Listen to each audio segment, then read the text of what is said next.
இப்போ இதெல்லாம் நம்ம ரூட் எடுக்கணும். அப்போ நம்ம என்ன பண்ண போகிறோம், ஒவ்வொன்றுத்தையும் ஃபேக்டர்ஸாக மாற்றி அதை ஸ்கொயராக மாற்றி இதை ரூட் எடுக்க போகிறேன்.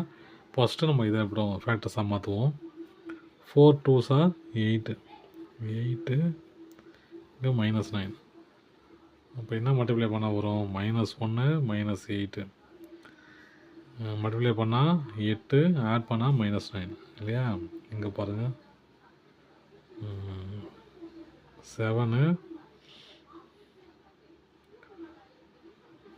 2 -14 -13 என்ன மல்டிப்ளை பண்ணால் 13 வரும். 7 2s are வராது. -14 இது +1 சரிங்களா. மல்டிப்ளை பண்ணால் -14 ஆட் பண்ணால் -13. இங்கே பாருங்கள் -28 -3 7 4 -7 -7 இன்ட்டு +4 -28 இது ரெண்டையும் ஆட் பண்ணால் -3. இப்போ ஃபேக்டர்ஸாக பிரிக்கணும் இல்லையா. எங்கள் முன்னாடி இருக்கிற நம்பர் பாருங்கள் 4 இருக்குது இல்லையா. இப்போ 4 டிவைட் பண்ணணும். டிவைட் பண்ணால் 2. அப்போ ஃபேக்டர்ஸ் எப்படி இருக்குதுங்க, x -1/4 இங்கே x -2. அப்போ இது என்னவா மாறும், x 4x -1 இது x -2. இது முடிஞ்சிச்சு சரியா. அடுத்து இங்கே பாருங்கள் 7 இருக்குது இல்லையா. 7 டிவைட் பண்ணால் கேன்சல் பண்ணால் 2. அப்போது இது என்னம்மா x -2 இது x + 1/7 இது x -2 கிராஸ் மல்டிப்ளை பண்ணால் 7x + 1 சா. இங்கே பாருங்கள் டிவைடட் பை 28 இது டிவைடட் பை 28 கேன்சல் பண்ணால் 4 கேன்சல் பண்ணால் 7.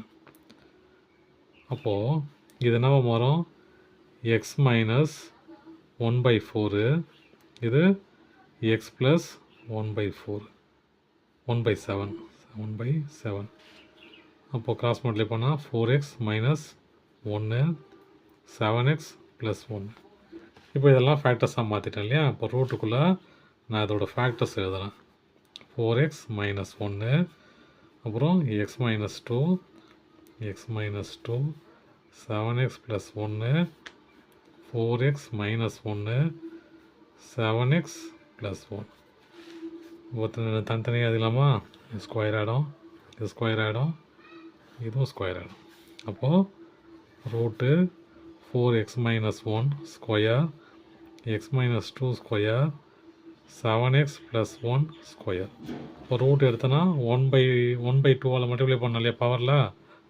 இப்போ 4x - 1 2 × 1/2 x -2 2 × 1/2 7x + 1 2 × 1/2 கேன்சல் பண்ண 1 1 1. அப்போ அதை ரூட்டோடு அதோட ரூட் என்னது 4x - 1 x -2 7x + 1. அவ்வளோதான். தேங்க்யூ.